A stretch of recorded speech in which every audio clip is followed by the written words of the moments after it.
State government agencies are supposed to be accountable to that state's voters through their elected legislators. But what happens when federal agencies try to directly influence what state agencies do in ways that elected officials may not even know about? If you want to lose your liberty and freedom, then start delegating what you ought to be doing and not caring that way. On this episode, we discuss a new bill in Utah that aims to make federal communication to state agencies more transparent, along with a broader effort to restore the principle of federalism to the core of constitutional government in Utah and beyond. You're listening to Defending Ideas. Defending Ideas is a weekly podcast produced by Sutherland Institute. On this show, we are committed to renewing the principles of common sense conservatism, making you a better champion of sound ideas. Welcome back to another episode of Defending Ideas. I'm your host, Nic Dunn, and this week we're talking once again about federalism, but more specifically, what states can do to strengthen this important constitutional principle, and in some instances, maybe find ways to push back a little bit where needed to strengthen federalism in Utah and around the country. To have this conversation, we have a great group of guests today. I want to introduce first State Senator Kevin Stratton with the Utah Legislature. Senator Stratton, thanks for being with us. Great to be here. Thank you so much for the topic and the illumination of these key principles. And also Bill Duncan, Sutherland's Constitutional Law and Religious Freedom Fellow. Bill, welcome back. Thanks, Nick. And joining us in our virtual studio is Tony Woodleaf, who serves as the Senior Executive Vice President for the State Policy Network and also Senior Fellow for SPN's Center for Practical Federalism. Tony, welcome back to the show. Thanks for having me back. So let's dive right in, because there have been a couple of developments since we previously had a discussion on the show about the issue of federalism. And Senator Stratton, I want to start with you because we just started our legislative session here in Utah. And of course, there are many, many bills flying on all kinds of issues, many of which we'll be talking about in the coming weeks here on Defending Ideas. But let's start with the bill you're working on this issue of federalism, and really looking at, from what I understand, kind of how federal agencies at times give guidance or communication to state agencies and the need for transparency there. So I'll just start first, kind of what's the overview of what is this bill intended to do? Why is it good? Give us the overview. Great segue into the bill. Thank you, Nick. What we need to remember, and you mentioned this as we began, that important question, what can states do? As we look at our wonderful constitutional form of government, we have this remarkable concept really inspired of the separation of powers. And we often talk about, well, we have three branches of government, and there's this tension, the healthy tension, ideally, that should exist between those three branches. What we don't talk a lot about until we get into further understanding is the separation and the responsibility of the federal responsibilities, which is limited by constitutional design, few and limited, and the state responsibility, the laboratories of democracy all across our nation that are charged with the great majority of what, in the first place, we as the people, the sovereign, really the boss, delegate to government to protect those rights, life, liberty, and pursuit of happiness, so forth. In that context, it is the state's responsibility to have and stand and be that healthy tension. What has happened through history is we have not done our job. We've, instead of taking personal responsibility and ownership and having the grit to make the challenges, we've tried to look to an easy out. And so we look to our federal counterparts, and there's in politics, create an emergency, create a need. There's plenty of voices that will come and fill that void as long as and what happens when we ask someone to do something that we ought to be doing for ourselves, we lose freedom and liberty. We lose that. And that's really what is taking place, and what one of the ills that we're facing as a country. Really the answer is in our states. What this bill does, it's called federal, dealing with federal guidance letters, as you stated. We don't, in fact, Tony, I don't think we have anything in the country yet like this. This is really something of first impression, but our federal agencies, in meeting their charge under their, and of course they answer to the executive branch, the leaders of the executive branch, and what the requirement and encouragement is interact with your state counterparts and make sure that what we're trying to do is being done in the state level. Interesting, we're dealing with those that have not been elected by the people, but there's been delegation of authority by the legislative bodies, and so there's that interaction takes place. What the problem is it hasn't been well known, it hasn't been part of the landscape as we're creating the ideology and the policy that would reflect that ideology moving forward in each year. And so we have this tension that's created. The idea here is to open up the shades and open up the windows and let the light shine in so that we have better communication and better transparency. What we're asking in the bill to do is if you get one of these letters, we're going to, in several venues, post it so it's well known, notify the constitutional policy setting body, the legislature, the applicable committees or where those stewardships are charged, to be aware of and then respond. And if that allows a course correction at the state level if need be, because the state agencies are under the direction of the state legislature in certainly Utah and across our nation. So, Bill, I want to bring you into this, to expand on what the senator's saying as far as kind of the problem we're trying to solve, because as I hear that, it sounds like my assumption would be there are instances, perhaps many instances, of federal agencies giving these guidance letters to state agencies within Utah in a way that state officials, maybe state legislators, just aren't aware of, or for sure the public isn't aware of, and that is maybe causing some issues at times. Can you expand on the problem we're trying to solve? Yeah. Now, well, you're exactly right to assume, and that, like the senator said, this is a serious, the scope of guidance that's given by federal agencies is actually enormous. So let me, this will make sense to readers of a certain age, or listeners of a certain age, pardon me, but you may remember some may remember these old cartoons. They were sort of meant as a public service to explain how the legislative process works. And in that, you think of the process as that, this little scroll notices there's a need, to I think it was to stop cars from speeding across railroad lines or something. And we think of that, okay, Congress gets together, they represent the people that are affected by various things that are happening. They go to those who are close to them. They ask them for legislation. The legislators enact that legislation. The president has a possibility of vetoing that, but really, the Congress is the one to make the laws.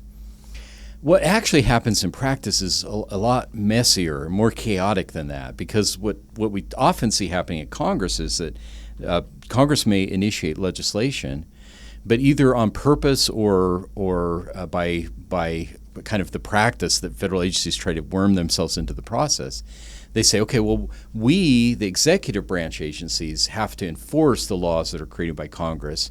But in order to do that, we need to make some more rules to add on top of what Congress did. And of course, that's troubling in and of itself. But putting that aside, that is allowed for in federal law, although I think that's constitutional problems, but it's allowed for in federal law.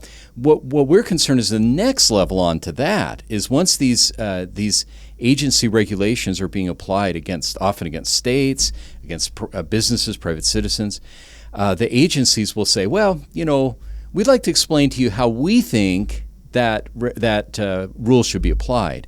And so again, then another layer, which is far more just voluminous in terms of what the agencies are telling the states or others to use. And so I love the way that Senator Stratton described it. We're trying to pull up the curtain. Do we even know what's happening? There's a good chance that an agency and if you're interested, I can maybe later share some examples. But would we even know why our agencies do some of the things they do? What agencies at the state level, state officials, why they do some of the things they do? And we may, if we sort of have to kind of start to unpeel this, say, oh my goodness, that's because some federal bureaucrat told them that was the only way to comply with the law. Whether they're right or not, we don't even know, because we have no idea where that guidance came from, what its reasoning, what its authority is. The basic principle, I think, here is that if we're going to be a government, we always talk about the rule of law. The rule of law is a really critical aspect of our society. But the rule of law doesn't just mean being orderly. It means that we should be ruled by laws made by the legislative branch. And so to the degree we get away from that, we're at risk, and we're trying to rein that in a very modest way, I think, in the state of Utah. I say we, but I mean Utahns who I think support this kind of legislation. Bill, it might be helpful to give one or two examples, because it sounds like you're describing kind of the Schoolhouse Rock animated videos of how a bill becomes a law. And now it sounds like we need to redo that video today and have all these intricacies of bureaucratic involvement and state agencies writing rules upon rules and things, and then sending these guidance letters to state agencies. So if anyone out there wants to create an animated video to capture this, it'd be helpful for my sake, but maybe to help encapsulate it for our listeners. What's a good example of the issue of, again, federal agencies maybe having influence on state agencies that creates an issue in your mind? Yeah, a couple of months ago, I wrote on this issue, and I just out of curiosity, I thought, let's just see if some of this is out there. And I looked around, and I found a couple of examples. I'll just pick one. The state of Utah, of course, has a prison system, right, to enforce the laws of the state. And a prisoner in the system had complained to a federal agency that they were not receiving some of the medical care that they wanted. Specifically, they wanted to be able to change their appearance to look more like the opposite sex. And the state, following the rules that they were aware of, said, well, this is not covered in the requirements that we have. But the Department of Justice then sends a letter to the Utah Department of, I don't know what the department would be called, but like corrections, and says, you're in violation of federal law. And I thought, okay, now what federal law? It took some looking to figure this out, but what federal law is the state violating? It sounds terrible. We don't want to think of our state violating federal law. Well, the answer is that what they were pointing to is a document that was filed in a district court, a federal district court in Atlanta, in Georgia, in a similar case that said this is the position of the Department of Justice on what's owed to prisoners who want to have that kind of those kinds of procedures. So. Again, it's really hard to see if you once you look into it, you say, well, it's a pretty tenuous connection to the actual federal laws, which may say you can't discriminate or give cruel and unusual punishment in the Constitution. That's all being interpreted by agencies who then adopt their understanding and then often treat it as if it's binding on the states, where the state doesn't necessarily initially recognize, oh, we didn't realize we were violating that law, but without some ability for others to push back and say, well, actually, that's not a legal requirement. You could handle this in different ways and still be in conformity with the law. And there are other examples that have to do with workforce services, the way it takes care of people who are disabled. Schools. Tony, last time we met, you gave some great examples in the school system. We think of the school system as being neighborhood, but there's an enormous influence of federal agencies on that. Tony, what's your perspective from the national level? Because when we had you on this podcast previously, we talked about federalism kind of from a broad-ranging perspective, but I recall you mentioning this issue specifically of federal agency guidance letters to state agencies or state entities being an issue. And Bill's example, I mean, that's one specific example here in Utah. I could envision maybe some people at the state level at times feeling powerless when it comes to pushing back on the federal government. So I'd love your perspective on, from the national perspective, how would you articulate the problem that Senator Stratton and Bill are describing, and is transparency going to help? Maybe that seems like kind of a small intervention, but what difference do you think that would make? Well, I think this bill that you're talking about has tremendous potential to do a lot of good, and I'll explain why. So federal agencies have three kind of avenues of power that they exercise in states and communities. One is the money that they hand out. The average state gets, last count, the average state gets 38% of its revenue from federal agencies. And that's just been going up and up. They have a second avenue of power, which is regulation. I think Senator Stratton mentioned, Congress will pass a law. Well, there's a lot that goes into the implementation of the law. Congress can't get into those weeds, and so they expect the relevant agencies to decide, well, what will the rules look like to make this law work? And there's a whole established procedure for agencies to issue regulations, and there's a lot of opportunity for public input, for litigation if people feel like the rules are not properly formulated. So there's a lot of accountability built into that regulatory system. But until last year, agencies had been exercising more and more latitude in the creation of those rules. Well, what happened last year was the Supreme Court decision, Loper-Bright, which essentially, it formally overturned the Chevron doctrine, which had been one mechanism federal agencies used to get creative in their interpretation of federal law. So that's been shut down. But there's this third lane or avenue of influence, and that is sub-regulatory. So it's not regulations that are hitting the Federal Register and going through that whole process of scrutiny and potential litigation. It's this thing called guidance. And there are thousands and thousands of pieces of guidance that get issued every week from federal agencies. Most of it is helpful to the regulated parties because law is complicated, especially our modern regulated economy. And so if you're an insurance provider, if you make school buses, if you're a local government with various community services, there are all these federal laws that you want to be sure you're complying with. And sometimes it's not clear. And so often guidance is requested by the regulated party. Hey, if I provide this kind of behavioral health benefits in my insurance plan, does that meet federal standards? So that's all well and good. But what these agencies figured out is that whenever they issue one of these pieces of guidance, most recipients take that to be the law. They either take it to be the law or they can read between the lines and they understand if I don't do what this guidance letter tells me to do, they may find some other way to hurt me. They may take my money. They may send, DOJ lawyers down to investigate me and smear my name in my community. So maybe I better go along with this guidance.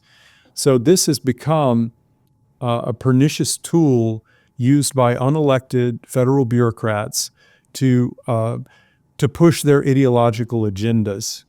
And because the recipients often don't realize that by law, guidance is not binding on the regulated parties, or because they believe there's an implied threat with the guidance, they just comply.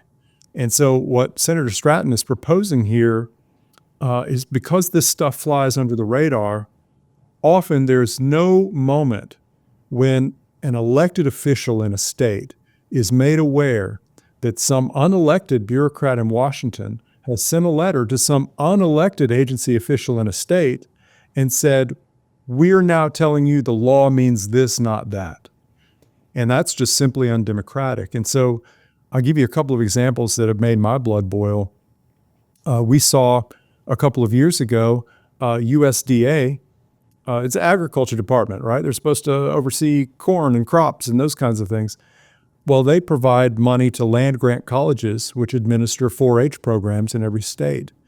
USDA sent a letter out from their attorney to every state 4-H director that said, I'm going to summarize, it said, if you are running a summer camp, where kids come and they stay for the week, for the month, whatever it may be, if you're running summer camps and you have, let's say, a camp counselor who used to be a man but has decided that he's a woman, well, the law says you have to let him bunk with little girls because he's a woman. The law does not say that. It was complete bluff. But if you're just some state 4-H director, what do you know? You got a letter on federal letterhead from a lawyer saying this is the law, in the clear implied threat that you could become a criminal if you don't go along. Another example, Department of Justice and Department of Education last fall issued, they didn't even label it guidance. And this, we can come back to this, is where we have to be careful in how we try to force disclosure. It was labeled example. And what it was calling for eliminating disparities, racial disparities in school discipline outcomes. So in school districts where, let's say, students of one race are being suspended or expelled at a higher rate than students of another race, the Department of Justice says, we're going to assume that there's discrimination when we see that. And then their example document was school district after school district where they sent attorneys to investigate these disparities, and lo and behold, 100% of the time, they discovered discrimination. And then they issued a consent decree to force the school district to normalize those rates.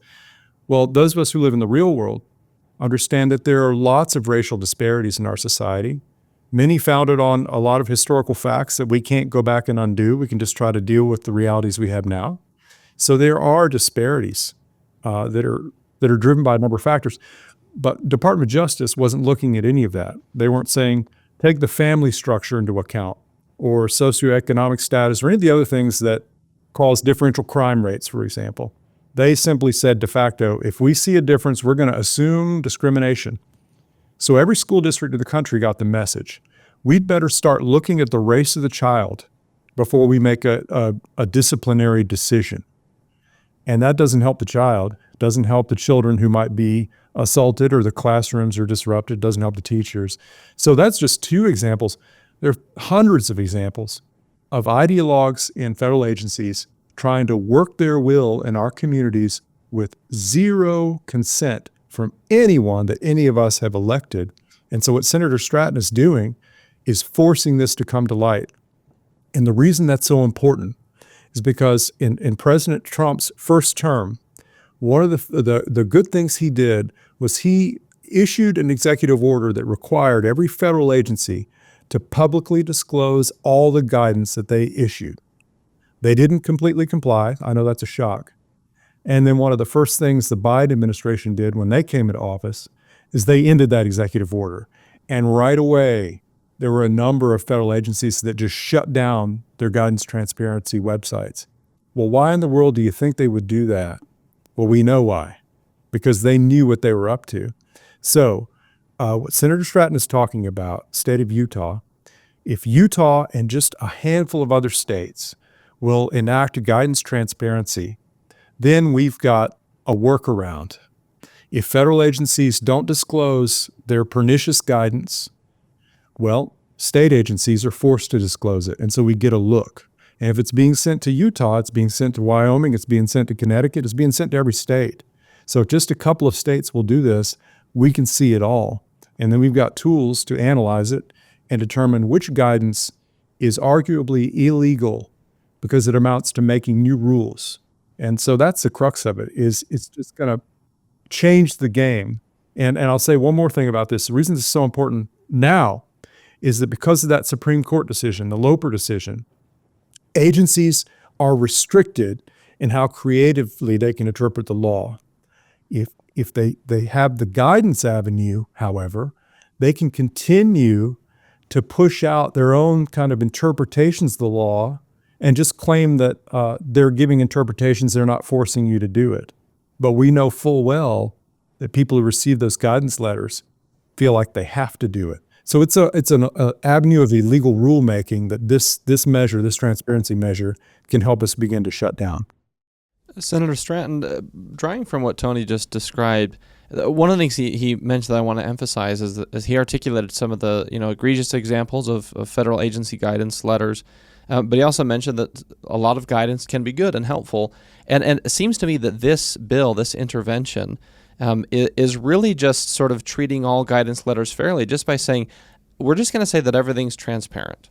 And so it's at this stage, it's not trying to weigh into which specific kinds of guidance are helpful or not helpful, but it's really just saying, let's just shine some light on this. Let's get it out in the open, and that's the first step. If that's an accurate kind of summation, what do you see or what do you hope is the impact of this? Let's say the bill passes, it goes into effect. What would you envision as broadly speaking, the positive impact of something like this? I think it's helpful for us, Nick. Let's just assume that everybody is well-intended. As we talk about those that are serving public servants, those are, in the bureaucratic, some call it the fourth branch of government. I like to assume, my come from is I'm going to assume you can prove me wrong, but I'm going to assume your intentions are good and helpful and strengthening and pure. If you make that assumption, it's really important then that we understand how important it is to be in constitutional alignment and everyone being in the proper lane. You're correct in that it treats every federal guidance letter the same. One of the things that we want to do is to begin asking the question, are we in the right lane even in this place? Even issuing the letter, following the letter, sure, you're welcome to give your opinion, that's fine, but are we in the right place? And one of the things that's happened, the examples, we've talked about examples, and Tony and Bill have excellent examples. Having spent years in this space working on this whole concept of federalism, when you talk about federalism, unfortunately, there's probably a majority of our population will say, okay, that means that there's a supremacy clause that we love in the Constitution, and if the federals say it, the federalism would mean that it rules. But that's not, in so many cases, we have forgotten our heritage. We've forgotten what we've been given. We have forgotten who we are and the gift and strength and light of the constitutional principles and parameters that are there.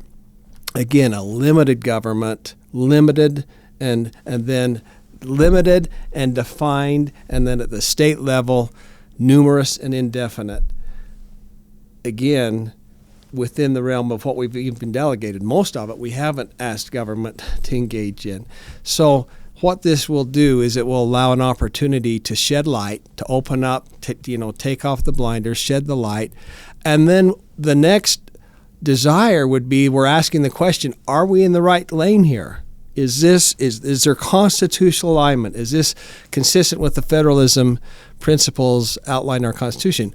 We have UVU, we have a federalism tracking system in place where every decision that's made, every court decision and every law that's made is judged on,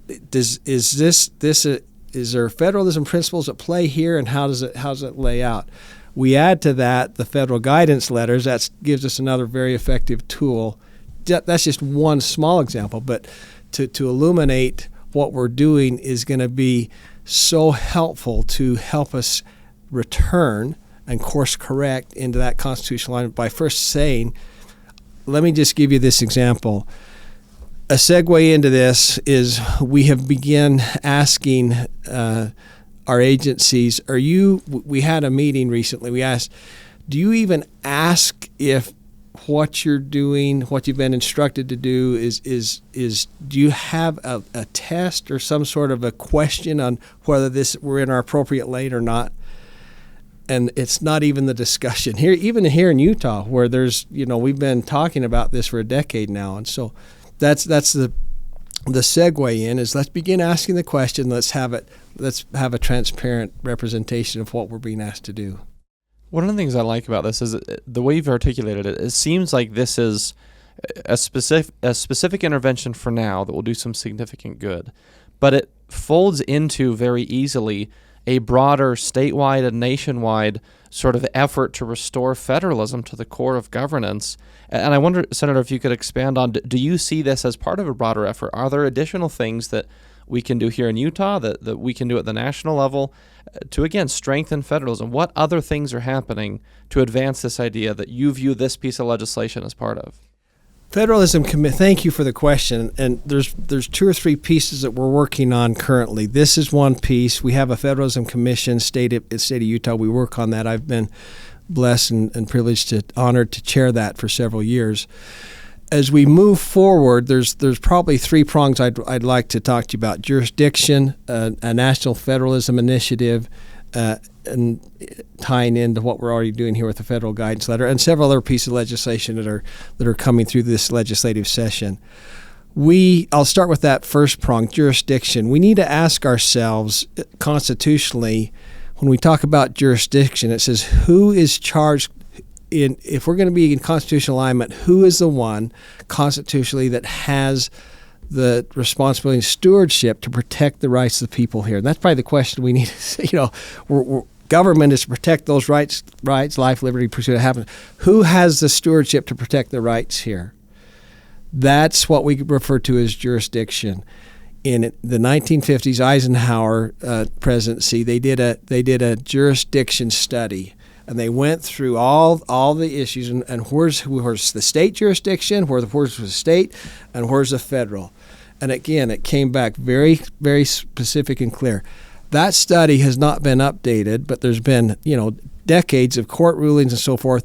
We are on the cusp of releasing an updated study of the jurisdiction, bringing that forward since the 1950s, the last 75 years. So that's a big piece. And again, the principles we're talking about, we're going to gives us an opportunity to re-emphasize and course correct on our lack of going to sleep at the watch, so to speak, through the last several decades.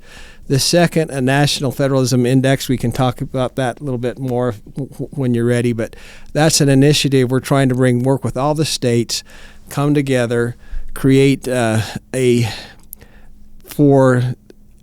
part of that 1950s time frame, they had a federally funded federalism initiative that worked until the President Clinton, his administration, they shut it down. But see, that was federally funded and federally supervised. It needs to come from the states, and so we're trying to re-establish that from the state level, have the states get together. This is what we're going to work on together, and then going forward, that be aware of a national federalism commission, so to speak, like we have a state commission here. And we've already talked about the federal guidance and other legislation we're working through. So those are kind of 3 prongs, and that's your question. Can you expand a little on the National Federalism Initiative? Because again, I'm very interested in, and I think this will tie in well to the work that Tony does with the SPN Center for Practical Federalism, but just this idea of states kind of understanding and owning what they can do, or even state lawmakers, or I guess anyone at the state level, knowing sort of what is my role in advancing this in a broader way nationally. How can I be part of this mission? Because in a lot of ways, I think federalism is the antidote to many of our challenges today, including our political polarization. If more decisions were made at the state level, national elections would feel less existential. We'd be less angry about them if our governor mattered as much as or more so than who's sitting in the White House. So it's an important step. How is this all feeding into what can happen at the national level driven by states? Excellent point. And you're right. As you look at, we have a nomination to the Supreme Court and all that goes there, or a presidential election and an executive. Again, as we align ourselves with the Constitution and the parameters and principles of the Constitution, a lot of those hot tension spots just dissipate, because again, we turn it back to those laboratories of democracy, the states, and people can vote with their feet, and they have a phone they can pick up. I have 120,000 constituents. They have I publish my cell number. It's right there. They could call. Oftentimes I'll answer and they don't quite know what to say. I was thinking I was going to get a staff member. Well, we don't have staff really at the state level, and it's just closer to the people. And so as we look at that, there's 3 big pillars with this National Federalism Initiative. First is our continuing education for the states and state officials. And that's, as you alluded to, how do we work with other states? we have to have a basic understanding of what our heritage is, the shoulders that we stand on, what our forefathers fought for, and the gifts that they have dished up and put before us. We need to have that understanding. And that's that ongoing dialogue of education is so important, so important. Recently, studies showed that an immigrant, someone that's come here and has become a citizen of the United States, has such a superior understanding of the government and how it works than those that have gone through our education system. And so we have course correction. So education, it always needs to start with education. Part of this initiative that on guidance letters is, again, to illuminate so we can educate. The second is a national federalism summit of the states, and we're looking to that, working with other states at this point, we're settling on a date in the fall. We'll have all the states and those that are interested to gather in this summit, and flowing out of that summit then would be a memorandum of understanding on what we're going to do and how we're going to move forward based on these sound historic principles, and then move forward with a National Federalism Commission. Those are the kind of the three pillars of that. Tony, I'd love your take. I remember when we spoke previously on this show that you kind of described the Center for Practical Federalism at SPN as sort of intended to help people at the state level engage in these kinds of efforts in a way that they would emerge victorious in strengthening federalism. At least that's what I recall. And I wonder what Senator Stratton just described, does that just feed into that? Are these things all aligned? And if so, how do we amplify? How do we get this to really become part of a national movement? No, I love what I'm hearing. We set out to build a set of tools that would inform state and local elected officials of all the ways federal agencies are unduly trying to influence their communities and how they're governed. And so we built our scorecard, we built a guidance tracker, some other things in the works. And along with that, we began to reach out to state and local leaders just to make them aware of the tools, make them aware of some of the threats, some of the proposed regulations they weren't aware of, guidance they weren't aware of. And our long-term goal is through those interactions to begin to promote a community of federalism champions state by state.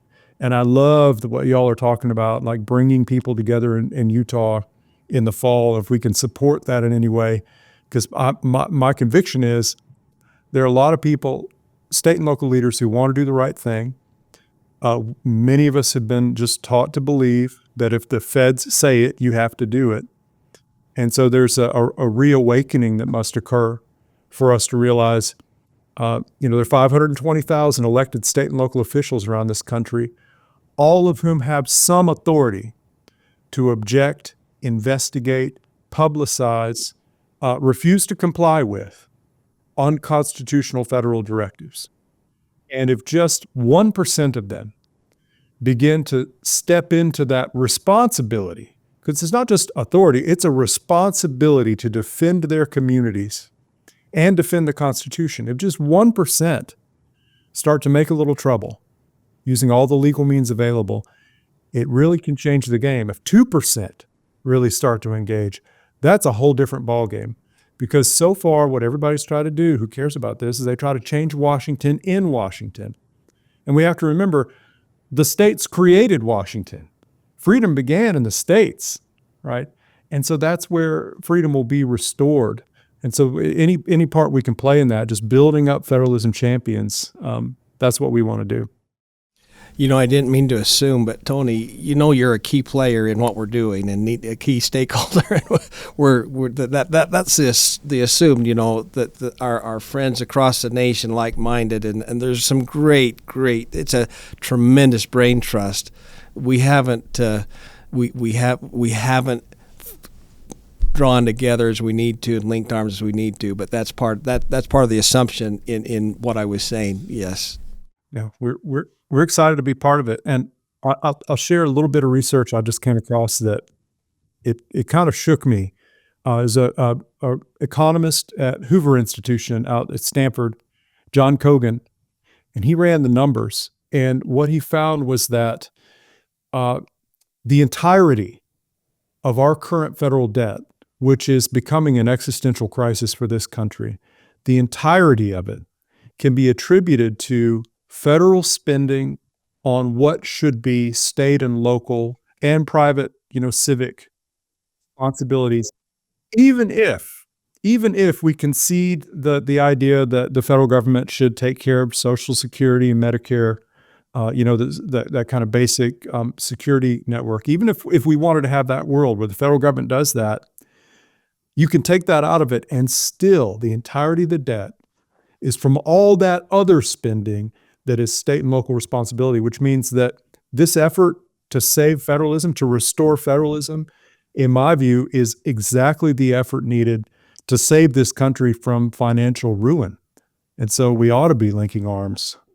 I'll just say one of the things that's so exciting to me about this is I think I mentioned on our previous conversation, Tony, on the show, but when in past roles I worked for Utah's former governor, Gary R. Herbert, and when I worked for him in the administration, I remember him saying frequently, essentially to the federal government, so to speak, saying if you give the state of Utah less money but with fewer strings attached, essentially let us be more flexible on how we do things, we'll deliver a better product.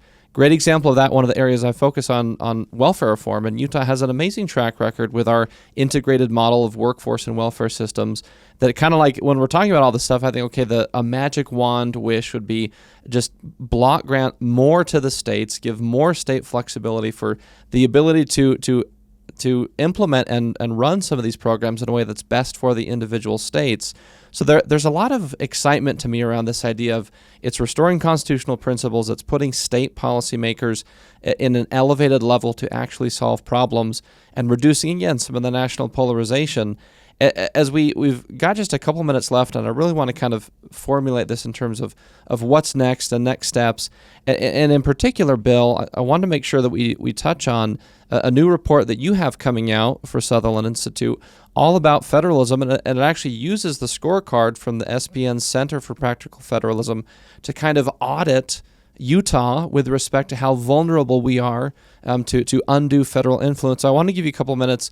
What were the most important findings? What are some policy recommendations? And then maybe together, how do we turn that into additional next steps? Great. Well, yeah, this report was helpful for me to learn a lot about the state. And so one of the observations I have is that Utah does really well. We get a good grade. But the reason we get such a good grade is we're graded out on a curve. And so as an absolute matter, there's still a lot of things we could do to ensure, really in two areas, and this is why I'm so grateful for Tony's efforts to highlight this. The state needs to push back against overreach by the federal government, but the state also needs to ensure that it's modeling the same principle, where the legislature is the guiding force and in lawmaking, in creating policy in the state. And so there are things that we could do to ensure that even the executive agencies at the state level are a little more accountable to the legislature, and particularly just give the legislature a little ability to say, well, that's not what the law, and so we could pull back a little bit.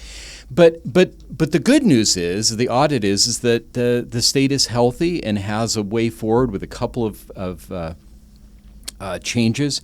Things could be better. And one of the things I think is really neat, last year Utah was number 1.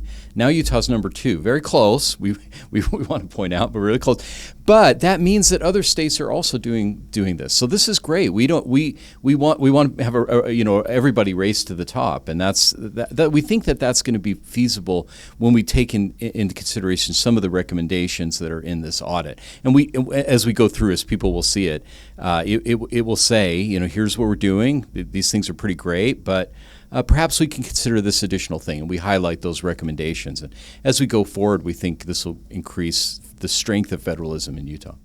I promised the Senator we'd keep him on schedule. So I want to see if Tony and Senator Stratton, if I can give you each 30 seconds, Tony, we'll start with you, and then Senator will give you the last word.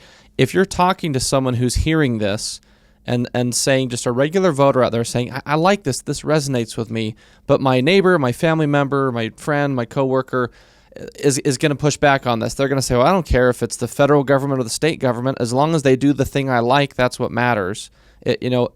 What are the talking points? What are the messages? How do we equip our listeners to go and be champions of federalism when they're getting into discussions and debates with others who might have a different view? Tony, what's your kind of 30-second elevator pitch to equip that person? Sure. Well, think about it this way. Like, schools are so important for so many of us.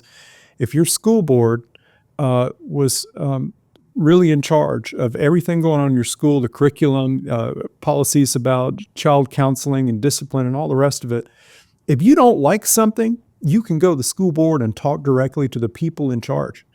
But if it's all the decisions are being made by somebody who you can't even find out his name, working in the bowels of some massive, ugly building in Washington, D.C., it's just not the same level of accessibility and accountability.